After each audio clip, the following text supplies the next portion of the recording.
তাদেরকে এমন এত অনুসরণ করে। অনুসরণ করতে হবে কাকে? আমার নবীকে, আমার নেতাকে। আমার নবী হলো আমাদের নেতা, বিশ্ব নেতা।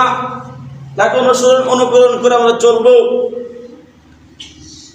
এখানে ইয়ামান রাহিমাহুল্লাহ আলাইহি রাদিয়াল্লাহু ইহুদি নাসারা যদি পায়খানা খায় তাহলে এই উম্মতের কিছু লোক পায়খানা খাবে না। তারা যদি পায়খানাও খায়, তো এক ধরনের মুসলমান আছে, উম্মত আছে, তারাও সেই পায়খানা করে পায়খানা খাবে, ভক্ষণ করবে। এই ভবিষ্যৎবাণী আজ বাস্তবে রূপ নিচ্ছে। বলে এখানে 1400 বছর আগের কথা বিষ্ণু বলেছেন, সেই কবিতাগুলো আজকে বাস্তবে রূপ নিচ্ছে।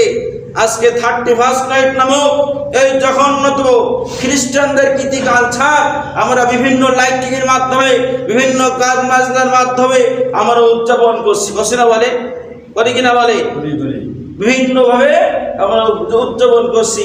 ঋষি বলেছে এক ধরনের উম্মত থাকবে, তারা এমন করবেই। পার্থক্য শুধু হলো এই যে আমাদের যুব সমাজ ধ্বংস করে দিচ্ছে, এবং শুধু একটাই, ওরা জন্মগ্রহণ করেছে অমুসলিম পরিবারে আর তারা জন্মগ্রহণ করেছে মুসলমান ঘরে। পার্থক্য বোঝা গেল? তাদের মধ্যে আর আমাদের মধ্যে পার্থক্য হলো, তারা জন্মগ্রহণ করেছে অমুসলিমের ঘরে, আর আমরা জন্মগ্রহণ করেছি কে ঘরে? মুসলমান ঘরে। পার্থক্য এটাই, কিন্তু তাদের সমস্ত কীর্তি কালচার আমাদের এক। তাদেরকে আমরা অনুসরণ ভক্ত হয়ে গেছি, এবং তাদের সাথে চাল চলন, উঠো বসা, সমস্ত সব কিছু তাদের সাথে আমাদের।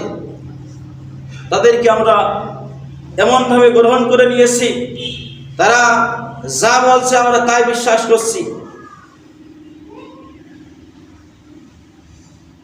এবং গৌরবময় পরিচয় আমরা দিনে দিনে হারিয়ে ফেলছি। আমাদের যে গৌরবময় যে পরিচয় আছে, আমরা যে মুসলমান, এটা আমাদের থেকে হারাই যাচ্ছে। আমরা যে মুসলমান ঘরে জন্ম নিয়েছি, এটা আমাদের থেকে আজকে দূরে সরে যাচ্ছে। কারণ তারাও যেটা করছে আমরাও সেটা করছি। করছি না বলে? এই জন্য আল্লাহ রাব্বুল আলামিন